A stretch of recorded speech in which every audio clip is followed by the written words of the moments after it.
যে সাহস ও বিপ্লবী চেতনায় ঐক্যবদ্ধ হয়ে দেশের নতুন স্বাধীনতা এসেছে, সেখানে নারীর অবদান অসামান্য। পুরনোদের কথার ফাঁদে পা না দিয়ে আত্মবিশ্বাস নিয়ে এগিয়ে যেতে হবে। জুলাইয়ের কন্যারা, আমরা তোমাদের হারিয়ে যেতে দেব না শিরোনামে নারী সমাবেশে উপস্থিত হয়ে এসব কথা বলেন প্রধান উপদেষ্টা ডক্টর মোহাম্মদ ইউনূস। এতে জুলাই আন্দোলনে নেতৃত্ব দেয়া ও অংশ নেয়া বিভিন্ন বিশ্ববিদ্যালয় ও কলেজের শিক্ষার্থীরা উপস্থিত ছিলেন। জুলাই আগস্টে ছাত্র জনতার অভ্যুত্থানে সাহসী ভূমিকা রেখেছেন নারীরা। আন্দোলনে শহীদ হওয়ার পাশাপাশি আহত হয়েছেন অনেকে। মঙ্গলবার ওসমানী স্মৃতি মিলনায়তনে মহিলা ও শিশু বিষয়ক এবং সমাজ কল্যাণ মন্ত্রণালয়ের আয়োজনে সেই উত্তাল সময়ের বিপ্লবী কন্যাদের মুখোমুখি প্রধান উপদেষ্টা ডক্টর মোহাম্মদ ইউনূস। যতজন আছে সব বেরিয়ে আসবে।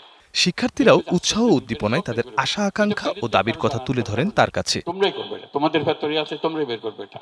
পৃথিবীর সকল অভ্যুত্থানের চেয়ে আলাদা জুলাই অভ্যুত্থান, এমন মন্তব্য করে প্রধান উপদেষ্টা নারী আন্দোলনকারীদের সাহসের প্রশংসা করেন। তোমাদের দেখে সব দেশের মেয়েরা তোমাদের সঙ্গে আসবে, আরে এরা তো পারতেছে, আমরা তাদের সঙ্গে থাকে আসবে, তোমরা এটা রাস্তা দেখিয়ে দিলে।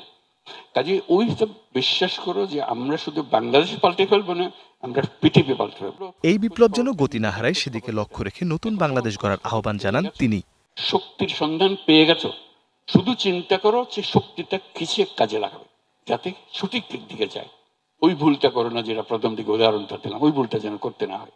সবাইকে ধন্যবাদ। Mirza Sanowar Hossain, DBC news, Dhaka.